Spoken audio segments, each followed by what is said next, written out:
Como cada sábado estaremos con ustedes llevando su programa Detallista de Globalización. Es una producción de FENACODET que llega a ustedes gracias a la cortesía de Pastorizadora Rica, la Cervecería Nacional Dominicana, la Cooperativa Bombón Bueno, el Banco Central de la República Dominicana, Induban, el Ministerio de Industria, Comercio y Pyme y CODEPA. Vamos a participar hoy en un programa de gran interés. Estará con nosotros Fausto Figuereo, presidente electo de FENACODET, quien viene a exponer de su programa y qué está haciendo y qué va a hacer en los próximos 2 años de trabajo que le toca dirigir a FENACODET. Y tenemos la compañía, como siempre, de Luis Yepes Uncar, quien nos acompaña. Buenos días, Luis. Muy buenos días, Ramón, y muy buenos días a los amables televidentes que sábado tras sábado pues se conectan con este programa Detallista y Globalización. Yo quiero decirle a los amigos televidentes que Luis Yepes Uncar es abogado de profesión, asesor de FENACODET y no solamente asesor, una persona que está dirigido a servirle a los detallistas y por qué no al país, político también, desarrolla varias actividades. Para nosotros es un gran honor que usted comparta con nosotros sábado tras sábado este programa. Héctor Sánchez no estará con nosotros hoy por algunos compromisos que tiene, pero quiero recordarle a todos los detallistas y amigos de FENACODET que hay que vacunarse.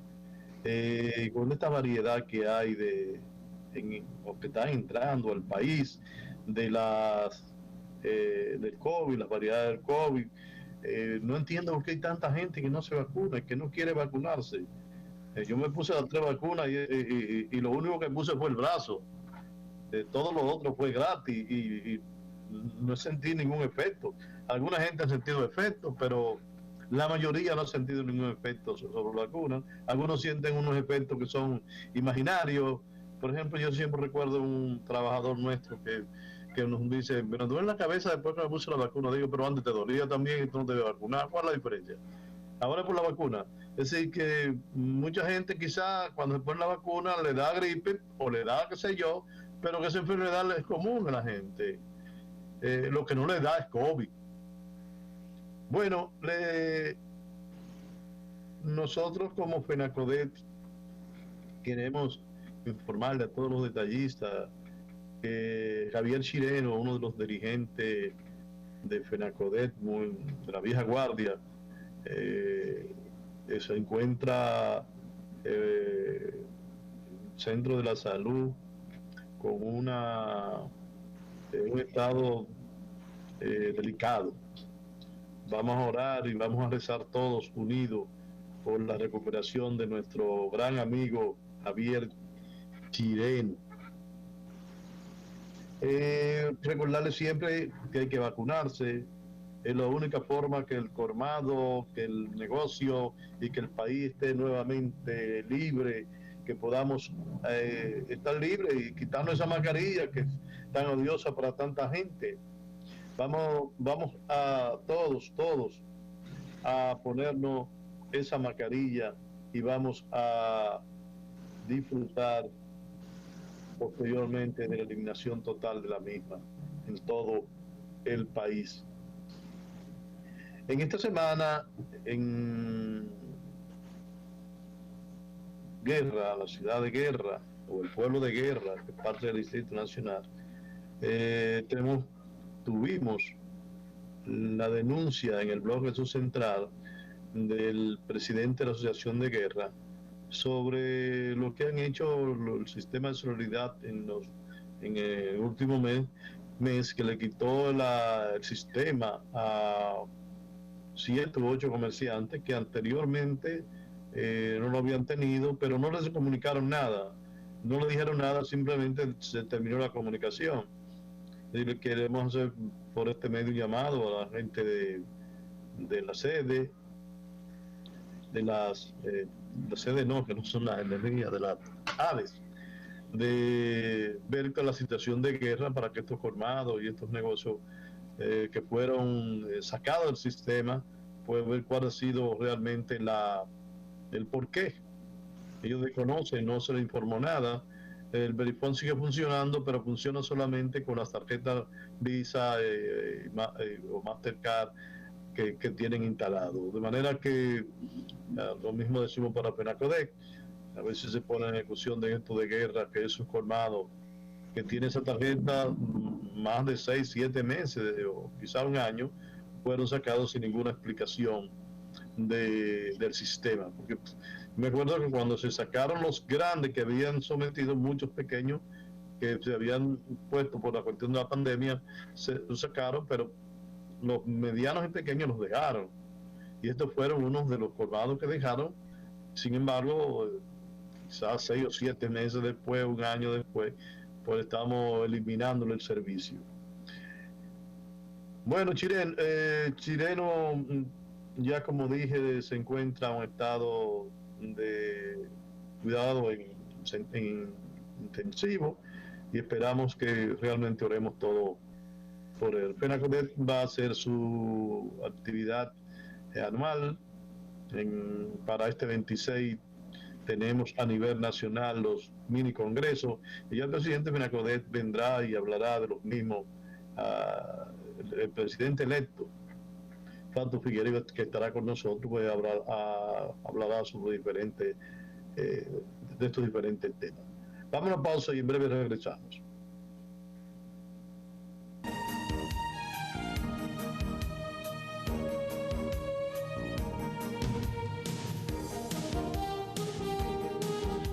Conversando con Luis Yepes Uncar, abogado, asesor de Penacodec. Durante los últimos tiempos, siempre la población llana, nosotros que no somos abogados, que desconocemos quizá los términos, el porqué de algunas cosas. Se habla mucho de pacto fiscal, se habla mucho de modificación de la Constitución. La población siempre entiende cuando hay una modificación a la Constitución es buscando intereses particulares de los que están dirigiendo el país.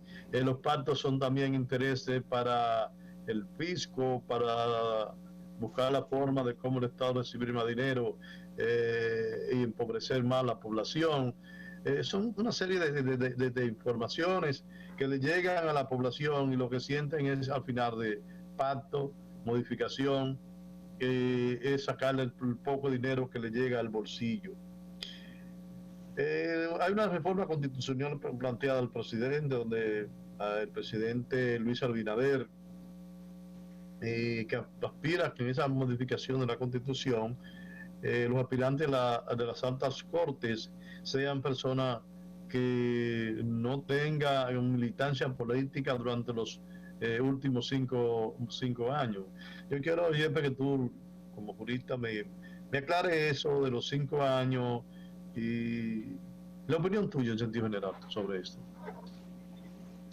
El presidente Luis Abinader participó en la última, la reciente reunión que llevó a cabo el Consejo Económico y Social, donde se está conociendo lo que se denomina el diálogo nacional, donde están participando diferentes sectores. Él en esta reunión pues presentó algunas propuestas de lo que él, como él concibe, lo que debe ser la reforma constitucional.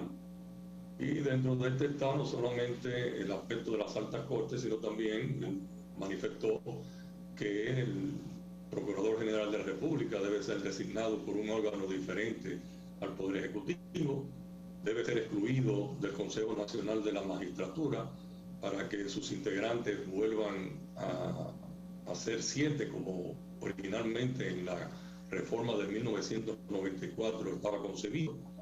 Y con respecto a las altas cortes, planteo que primero ampliar el periodo de permanencia de los integrantes de esos altos tribunales, llevarlo a 9 años, siguiendo el esquema del Tribunal Constitucional, y que cada 3 años, pues, el que ocupara la presidencia de esas altas cortes, pues fueran sustituidos por otro, que haya movilidad en cuanto a la presidencia.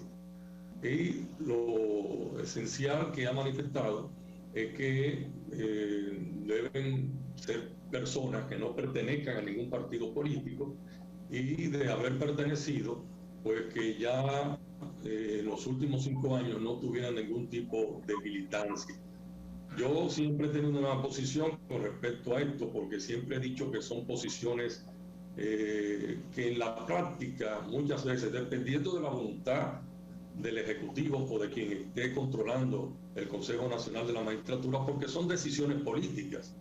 Y si bien es cierto que se exige que no pertenezca a ningún partido, bueno, es posible que tú no tengas la militancia o estés inscrito, pero puede tener simpatías.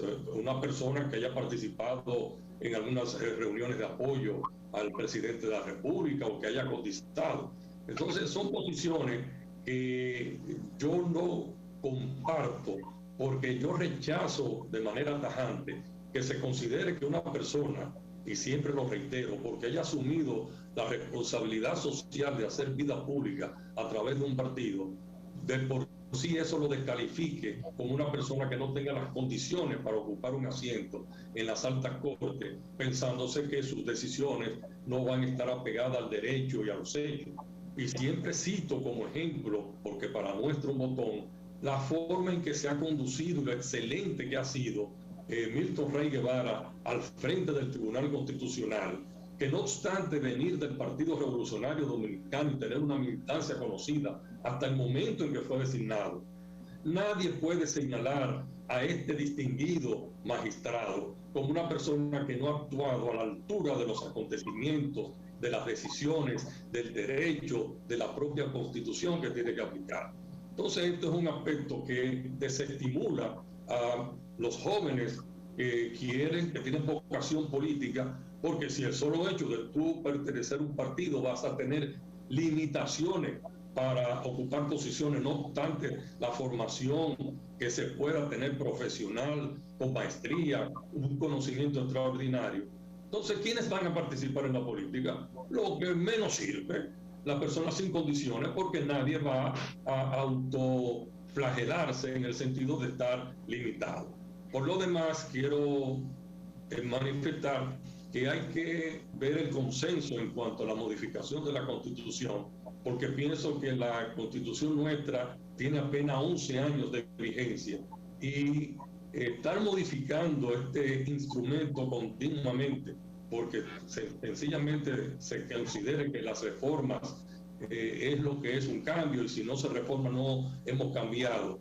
Eso hay que pensarlo, ver el consenso de los juristas, qué se opina técnicamente de esta modificación, y se puede abrir una caja de Pandora, porque luego de que la Asamblea Revisora está reunida, cualquier tema se puede introducir. Y ya nosotros hemos escuchado a algunos legisladores que están hablando incluso hasta de reducir del 50% más 1 para la elección del presidente de la República, reducirlo a 45. Es decir, que podemos entrar en un camino minado, y más que fortalecer nuestra institucionalidad, debilitarla. Bueno, en ese sentido, cuando tú dices y citas a un magistrado, a Milton Rey Guevara, lo que pasa es que a percepción de la población, cuando son políticos los que ocupan posiciones, pasa como en el Poder Legislativo, con las posiciones que toman los representantes de la población o del pueblo, antes de tomar cualquier decisión hacen un consenso con el Poder Ejecutivo. Entonces, el temor de la población siempre en ese sentido es que el Poder Ejecutivo se convierta en un poder absoluto, donde tenga todos los medios, tenga la justicia, tenga la legislación y también tenga el control administrativo. Entonces, cuando se es político y te nombran del partido o una posición, la gente entiende como normal de que que la persona va a defender sus intereses. Quizás eso sea una de las razones que han llevado a que pidan que esto no sea militantes políticos, porque el militante político se debe al partido y a los dirigentes. Pero eso yo no quiero decir que no hayan personas en los partidos como no en todos los estamentos, que no responda más que a los principios personales, a los principios constitucionales, pensando en su país, independiente de que un grupo determinado quiera que se haga lo que ellos determinan. Pero tú tienes también la experiencia de que a veces en los partidos, si tú no haces lo que la línea que te está mandando, de alguna manera te hacen volar del cargo. Esa es la percepción de la población, independiente de lo que tú planteas, que es muy cierto, que debía ser así, pero parece ser que la seguridad de la población es que sean personas, no es que, porque todo el mundo es político, de alguna manera simpatiza con la política, como tú has dicho, pero hay mucha gente que son fanáticos, que son el partido es que le define sus líneas. Yo sé que la mayoría no son así, pero sí los grandes dirigentes tratan de que o tú estés con la línea o no estás con nosotros. Y eso es un principio político y social. Acuérdate que alguien decía que o está conmigo o está en contra. De manera que la posición es buena, pero eso hay que estudiarlo, como tú dices, que los juristas lo estudien, que la población lo vea y ver realmente hasta dónde conviene o no conviene. Vamos a base. Hay algo importante y tú has señalado algo sumamente trascendente en ese comentario, porque si se enfoca desde ese punto de vista, cualquiera compraría el razonamiento, pero te voy a decir algo. Si una persona tiene una militancia y es conocida, o sea, ¿cuáles intereses esa persona puede responder? En nuestro derecho existe lo que es la inhibición y la recusación. Porque ya si tú conoces que una persona pertenece a un determinado partido y va a conocer algo relacionado con ese partido, pues puede ser objeto de una recusación diciendo, bueno, yo recuso a tal juez porque como él tiene de origen tenía una militancia, porque se supone que cuando tú llegas a las altas cortes debes cesar en tu militancia. Entonces, yo conozco que esta persona procede de esta organización política, entonces yo lo recuso, o la misma persona inhibirse. Pero yo te pregunto, ¿cuántos casos de los que conoce un juez hay interés partidario? De 100, 1, 2, 3, y en esos casos puede inhibirse o puede ser recusado. Entonces, es peor cuando tú no sabes de dónde provienen los intereses o a cuáles intereses responde una persona, o solapadamente, porque aquí en este país todos lo conocemos. Hay muchas personas que han sido escogidas actualmente y supuestamente no están inscritas en un partido, pero los que estamos en estas líderes, que conocemos de dónde procede y a dónde responde, sabemos que tienen intereses solapados, no conocidos, porque tienen un perfil bajo. Entonces, ¿qué es peor? O tú conocer a qué responde, o tú no desconocer e ir con los ojos vendados pensando que se va a impartir una injusticia independiente, imparcial, objetiva, cuando en el fondo no, y la realidad no es así. Eso hay que estudiarlo y hay que tratar de ser sincero y no adoptar posiciones que muchas veces son simpáticas, pero no dejan de ser hipócritas. Porque todo el mundo responde a un interés económico, empresarial, comercial. Entonces no vamos entonces a cargarles dado a los que han asumido, reitero, una responsabilidad social, haciendo vida pública a través de los partidos, como que esos son los únicos que van a actuar incorrectamente, deshonestamente. Y el hecho de que uno que otro, procediendo de una militancia, no se comporten correctamente, no se puede hacer entonces una falsa o mala generalización, pensando que todo el que provenga de alguna organización política antes de ser juez va a actuar de manera incorrecta. Tienes razón, pero el problema es que hemos venido en esta sociedad de diferentes tipos de gobierno y la población tenía la percepción en un momento determinado que no solamente del palacio, de una oficina de abogados mandaban la sentencia hecha al juez. Eso era el vox populi. de que determinada oficina no perdía un caso porque ya tenía de antemano, era que definir lo que se iba a hacer en esa corte. Porque hay de todo en la viña del Señor. No negamos que hay muchos jueces y muchas personas con gran responsabilidad, no solamente en la justicia, también en los legisladores. Sin embargo, tuve los problemas que se están presentando o que se han presentado sobre legisladores que están muy ligados al bajo mundo. De eso vamos a hablar en la próxima sesión. Usted, amigo televidente, no se va, llevamos una pausa y en breve regresamos.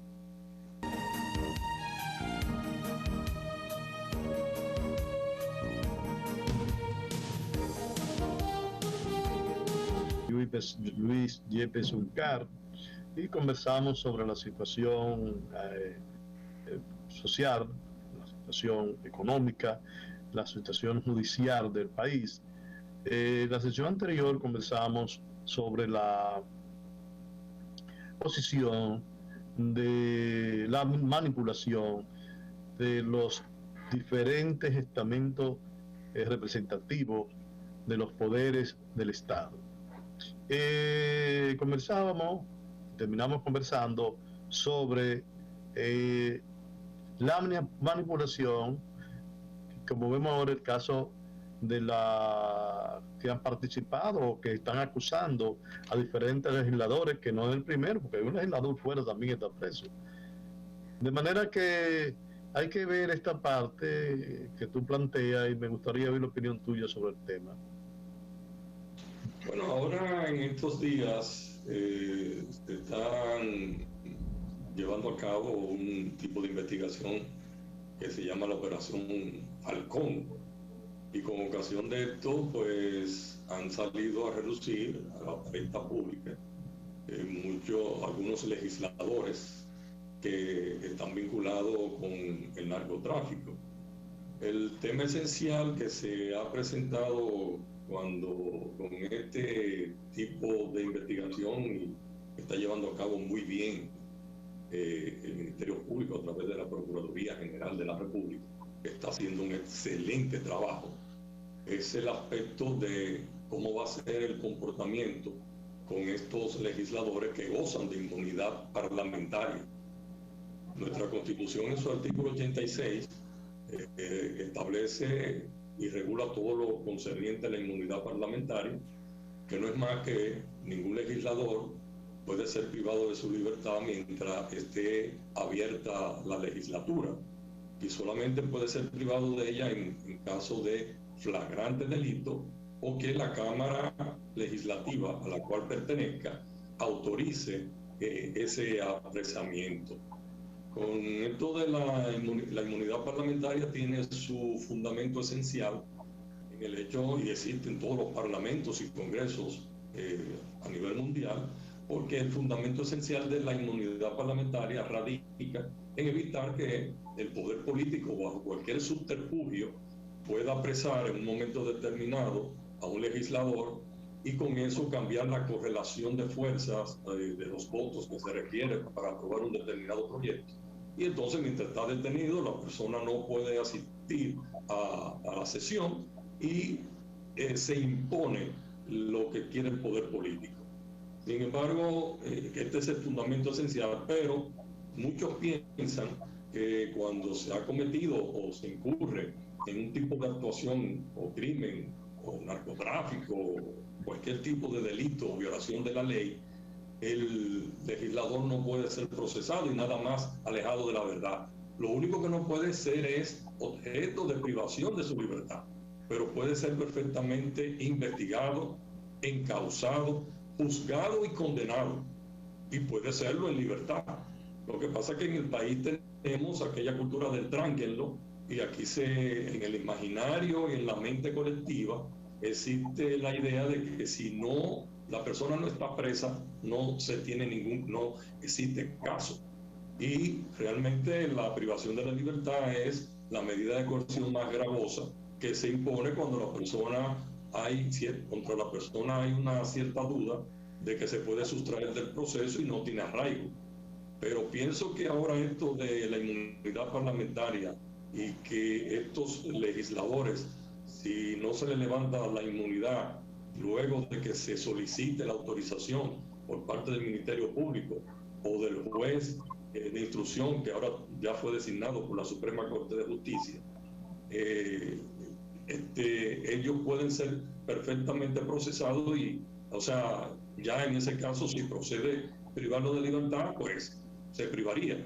Pero lo importante de todo esto es que la inmunidad parlamentaria viene a traer al tapete algo muy importante, y es que una persona puede perfectamente en libertad ser investigado, ser juzgado, ser condenado, y no necesariamente como ahora tenemos que todo el mundo que está haciendo objeto de alguna investigación o es acusado o imputado de haber cometido un hecho, tiene necesariamente que estar en prisión preventiva, lo cual debemos ir modificando esa forma de pensar, porque en libertad se puede ser juzgado y condenado. Mira, ahorita cuando conversábamos sobre la situación precisamente de los partidos y el control de las personas designadas que no fueran políticos, que Abinader plantea que por lo menos tenga militancia durante los últimos 5 años, entra a relucir aquí cuando tú hablas de los legisladores que de alguna manera están vinculados con el narcotráfico o que lo están acusando. Ahí lo que se busca es el control del legislador. Ahí lo que se busca realmente que él, si hay alguna legislación, si hay alguna forma que ellos influyan en diferentes estamentos del Estado, pues el bajo mundo, como le llamamos, tenga el control de ese legislador, que pueda llamarlo y decirle, mira, esa ley no me conviene, o llámate a fulano, o llámate al jefe de narcóticos de esta zona, qué sé yo, habrán diferentes formas. Yo creo que eso deja también relucir la forma que hablamos ahorita, que el sector privado, el Estado, y también ahora el bajo mundo, que tiene grandes controles. Y ahí, por ejemplo, para mí el juego de azar, el juego que está legalizado en el país, pero para mí eso sigue siendo una cosa que no es tan limpia, en el sentido de que realmente la intención, aunque fuera muy buena en nuestro país, que el padre Brillini, creo que fue el que fundó la lotería, se ha convertido en negocios para grupos, y estos grupos con su poder económico tienen muchos legisladores que son de ellos, y ellos mismos son legisladores por el poder económico que tienen. ¿Qué tú opinas de esa parte? Mira, los partidos políticos deben tener un sedazo y tener sumo cuidado en cuanto a las personas que postulan y llevan en su boleta como candidatos. Antes, pues, porque la política lamentablemente es muy costosa. Para acceder a una diputación, una senaduría, hasta una regiduría, hay que invertir millones de pesos. Pienso que los partidos se deben replantear cómo disminuir los costos de la actividad política para evitar precisamente que personas del bajo mundo del narcotráfico incursionen en la misma, porque ya ellos no están solventando o cotizando la candidatura de un determinado dirigente político para que llegue a una curul, sino que están participando de manera directa, o sea, narcotraficantes que están en esa actividad ilícita, participando y alcanzando, ganando con el dinero que tienen la posición, porque lamentablemente nuestro pueblo ha entronizado un clientelismo extraordinario, que es lo que ha perjudicado la actividad política en este sentido. Pero pienso que son los partidos que deben tratar de tomar en cuenta sus mejores hombres, tus hombres bien formados, con formación política, formación profesional, con un discurso, con propuestas, y no llevar en su boleta a personas sencillamente porque tienen dinero y en función de esto asegura el triunfo, para evitar que acontezca lo que está ahora sucediendo con esta operación Falcón, donde legisladores, y esto es algo vergonzoso, sencillamente se han impuesto por el dinero por encima de personas que han hecho una vida partidaria de mucho tiempo, con las condiciones, la honestidad, su interés y vocación de servicio por el pueblo y por lo colectivo, pero que no han podido llegar por falta de recursos económicos. Así que entiendo que los partidos tienen ahora mismo una extraordinaria responsabilidad, y esta operación Falcón está planteando a toda la sociedad la modificación urgente de la conducta del accionar político dominicano. Mira, yo sentía, creo que la población también sentía, de que había corrupción, de que había narcotráfico, pero no unas proporciones que se han demostrado ahora con las autoridades. Porque anteriormente, fulano de tal era narcotraficante, cogían jefe de ese grupo y se acabó la jugada. Ahí tenemos diferentes casos a nivel nacional. Algunos siguen presos, otros están libres, pero fueron ellos, no hubo más cómplices. Es decir, ellos fue que hicieron todo, y el que de alguna manera cómplice se quedó en libertad. Ahora está sucediendo que todo el que tiene que ver, pues está bailando en la fiesta que bailó anteriormente. Este cambio que ha habido en la justicia, ¿qué tú dices de ese cambio radical? De que cuando cogen un narcotraficante, no cogen al cabecilla, sino a todos los que tienen que ver, y todos participan en la justicia. Bueno, eso es muy positivo, de que todo el que violente la ley y esté involucrado en una actividad ilícita, sobre todo del narcotráfico y todo lo que es la transgresión, porque no solamente el lavado de dinero, el tráfico de personas, de órganos. Hoy en día el crimen organizado es algo terrible, y que sus tentáculos tratan de influir en todos los estamentos de la sociedad, y sobre todo a nivel político, para agenciarse determinados niveles de impunidad. Pero, y gracias a Dios, actualmente el Ministerio Público está desarrollando una labor extraordinariamente positiva en la persecución que lleva contra el crimen organizado, y creo que esto va a sanear en gran medida la actividad política de los que incursionan en la política desde el bajo mundo, porque en la medida que se identifiquen y que esas personas sean extirpadas de la actividad política y de las funciones que ocupan en el estamento del Estado, eso va a beneficiar a la sociedad toda, para que finalmente quienes queden al frente de los distintos poderes del Estado sean personas confiables, personas honestas, personas con una conducta social reconocida y adecuada a los cánones que deben ser, y que saquemos definitivamente de juego a todas estas personas que no sirven, y que es una vergüenza que hayan llegado a la posición que tienen sencillamente por el dinero y la influencia del narcotráfico. Hay muchos casos en el país donde se cometen actos delictivos, inclusive muertes, una niña que matan, una niña que muere de alguna manera. Y quiero destacar la joven de Ocoa, que hace varios años fue lanzada de la parte de atrás de un automóvil público y murió. A la fecha de ese crimen no se ha hecho nada. Tú como abogado, ¿hay muchos casos así a nivel de la policía sin resolverse?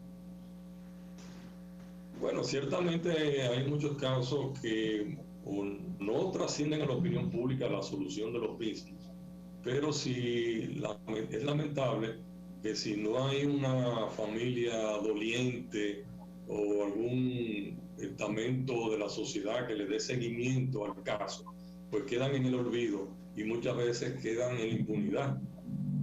Y eso es algo muy lamentable. Bueno, tenemos ahora recientemente el caso del señor que tuvo 12 años preso, sin expediente, sin ninguna acusación, sin nadie que presentara como víctima alguna querella en su contra. Ese señor se ha desaparecido y no se ha vuelto a hablar más de ese señor, y crea y mueve a mucha suspicacia que una persona que luego que denuncia que tuvo 12 años preso, nada más y nada menos que en La Victoria, sin expediente, no se haya podido concluir, o por lo pronto en la opinión pública no se sepa quién fue que dictó esa orden para que ese ciudadano ingresara de manera injusta al recinto carcelario de La Victoria. Pero ahora algo más, el hombre ha desaparecido, pero como no tiene un doliente, una familia que realmente vaya a los medios de comunicación, no es una persona conocida, pues eso prácticamente está en el olvido.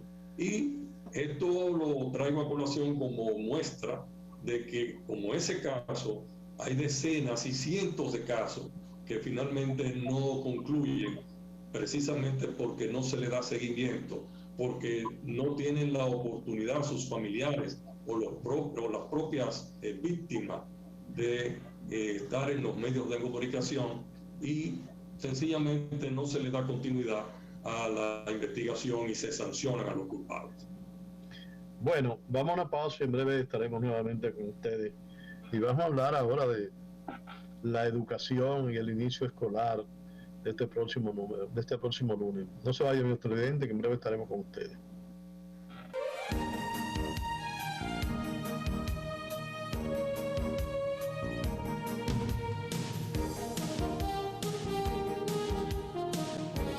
Conversando con Jefferson Carr.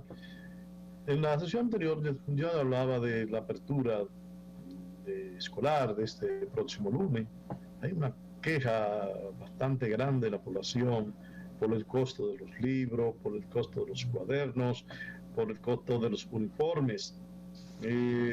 La población humilde, que está supuesto que el Estado, o ha venido en los últimos tiempos regalándoles uniformes, regalan mochila, pero parece ser que eso no hay una seguridad, porque conlleva a que la familia, como quiera, tiene que comprar las cosas. Hemos visto que han distribuido cantidad y siguen distribuyendo cantidad de tablets y de alguna forma de comunicación de los estudiantes en las escuelas públicas. Sin embargo, en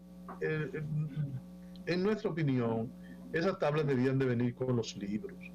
Los libros no debían ser un problema, porque en Google, qué sé yo, en la web, están todos, cualquier cosa que tú quieras que esté.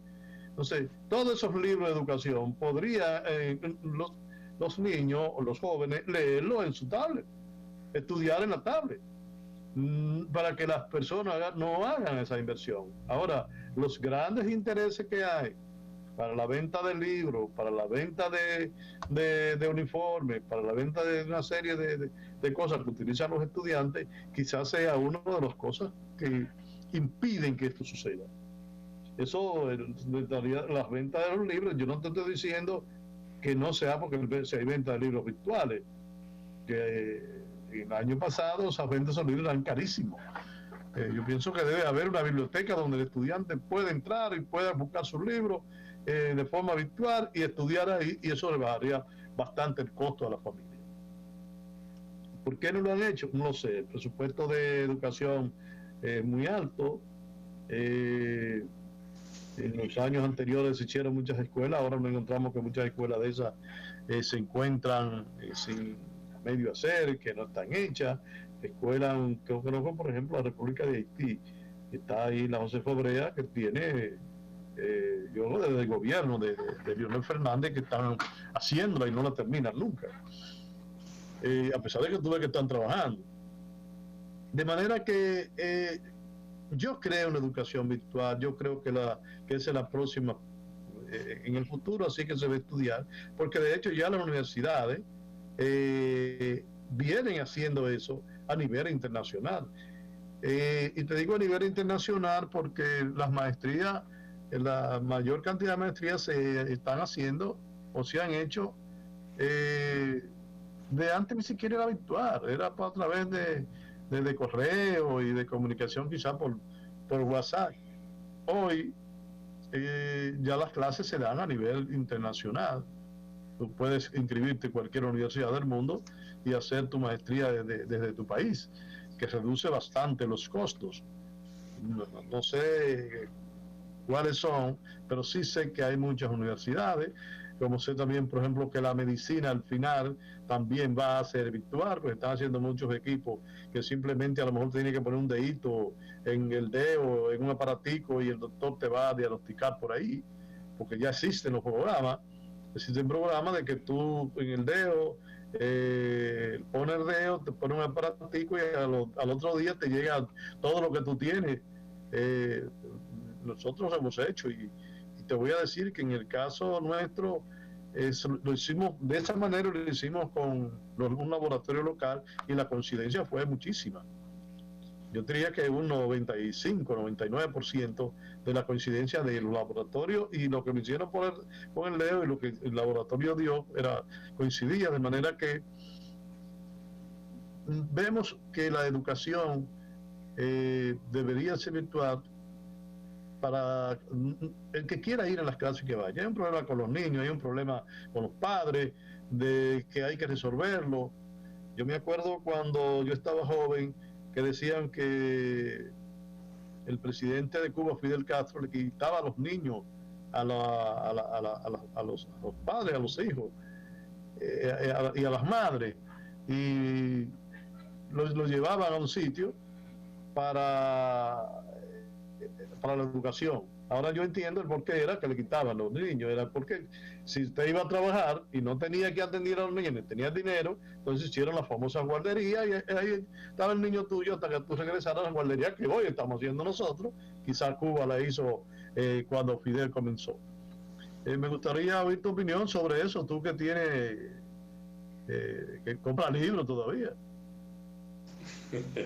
Mira, con respecto a la educación, yo pienso que con el presupuesto tan elevado del cual dispone el Ministerio de Educación, que es un 4% del presupuesto, es de los más elevados que tiene institución del Estado alguna, debe explorarse la posibilidad de seguir el modelo que se tiene en los colegios, por ejemplo, bilingües, en los colegios privados, donde en estos colegios, dentro del costo de la escolaridad, incluye los libros, pero son libros que una vez concluye el año escolar correspondiente, el estudiante debe devolverlo al colegio, porque esos van a ser utilizados en el año próximo por el nuevo grupo que ocupe el curso correspondiente.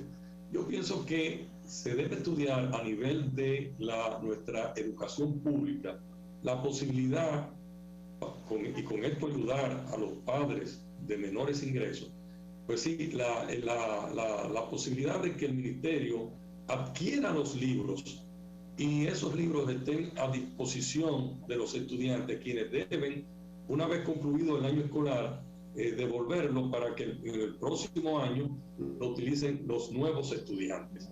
Con esto se estaría, a mi modo de ver, porque quien solventaría la adquisición de esos libros sería el Ministerio de Educación y estarían a disposición de los estudiantes para que cursen sus estudios y el curso en el que están, pero al devolverlo, el otro grupo se beneficia de esos libros. Y creo que sería una gran economía para nuestros padres de clase media, media-baja, que tienen sus hijos en escuelas públicas, que se les quite ese dolor de cabeza de que los útiles escolares, los libros, están por las nubes. Y con este presupuesto tan elevado del cual dispone el Ministerio de Educación, contribuir de esa manera con los padres de menores ingresos y que tienen sus hijos en las escuelas públicas. Mira, pero hay una parte cuando yo planteaba ahorita, que es más o menos lo que tú estás planteando. Tú estás planteando el libro per se. Yo estoy planteando una biblioteca virtual. Como ya se le están dando, se le están entregando las computadoras en todas las escuelas públicas a los niños, que pudieran accesar a esa biblioteca donde está el libro que necesita. Y ahí va a recibir porque tú lees en la tablet, tú lees igual que el libro, después que tú la dominas. Yo sé que nosotros que hemos leído muchos libros, poniendo la mano a las hojas, es como me decía Héctor en una ocasión, cuando se oponía al Héctor Sánchez a la virtualidad, que decía, Héctor, ¿por qué tú no haces las cartas en la computadora, en Word? Decía, no, es que yo siento, el pensamiento me viene cuando estoy escribiendo y el sonido de las teclas. Y yo le hablo a Héctor de eso y te mienta la madre. Dice, no, lo mío es la computadora. ¿Tú entiendes? Es decir, yo pienso que debemos enseñar y es menos costoso para el Estado, porque tendrá un solo costo y es de prepararlo el sistema o la biblioteca para que los niños entren ahí y en realidad a nivel nacional. El costo bajísimo comparado con comprarle el libro a cada niño y que cada año el libro se dañe, el libro lo rompan, ahí va a estar siempre. De manera que esa parte sería interesante estudiarla porque me da la sensación de los que plantean la misma virtualidad como que no están tan claros para dónde vamos, que a veces dicen que virtual, que la presencialidad, y no solamente estamos hablando del COVID, estamos hablando de una realidad que llegó sin estarla esperando. Realidad esta que ha transformado, y yéndonos en otro orden, al de los precios de los productos, realidad esta que ha transformado el costo de los productos de primera necesidad. Por ejemplo, el bacalao, el arenque, que anteriormente se vendían a un precio, han subido muchísimo. Y tú preguntas, ¿qué? ¿No hay arenque? Sí, hay arenque. Los países productores de arenque tienen arenque, los países productores de bacalao tienen bacalao. ¿Y cuál es el problema? Bueno, que ahora no hay furgones para traerlos. ¿Y cómo que no hay furgones? Si las fábricas de furgones siguen trabajando. Y los furgones que hay en el mundo. Ahorita van a decir que no hay pan porque el trigo no lo están trayendo. Es decir, hay que ver realmente qué es lo que se está haciendo y quién lo está haciendo para, de buena primera, el transporte que costaba $3,000 ahora cuesta 15, 16.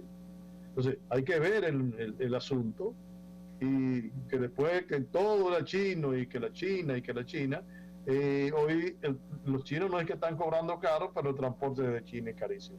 ¿Quién está haciendo esto? ¿Quiénes son los dueños del transporte? De manera que realmente la gran perjudicada es la población. Si queda un minuto, si quiere opinar sobre esto. Bueno, yo lo que pienso es que el gobierno debe tratar de implementar algún tipo de política para que los precios, tratar de que se mantengan ciertos niveles de precio, porque real efectivamente se está golpeando muy duro el bolsillo de la población con la carestía que hay en los supermercados de los diferentes productos. Con lo que usted compraba en el supermercado, pues podía llenar un carrito, ahora solamente le llega a la mitad. Algo hay que hacer para tratar de que estos precios no se sigan disparando de manera indiscriminada, porque esto definitivamente que afecta la economía de toda la población. Los que nos vendieran de las aperturas mundiales del negocio y el comercio, parece que nos vendieron un sueño que nos está costando mucho dinero. Amigos televidentes, le damos las gracias por estar con nosotros sábado tras sábado y recordarles que esta es una producción de FENACODET y le llegó a ustedes gracias a la cortesía de Pasteurizadora Rica, la Cervecería Nacional Dominicana, la Cooperativa Monbueno, el Banco Central República Dominicana, Induban, el Ministerio de Industria, Comercio y Pyme y CODEPA. Hasta el próximo sábado, les decimos Luis Yepes Uncar y Ramón Tejeda. Nos vemos el próximo sábado, estaremos junto con ustedes llevándole un programa de interés para el comercio, los pequeños empresarios y el país en sentido general. Nos vemos.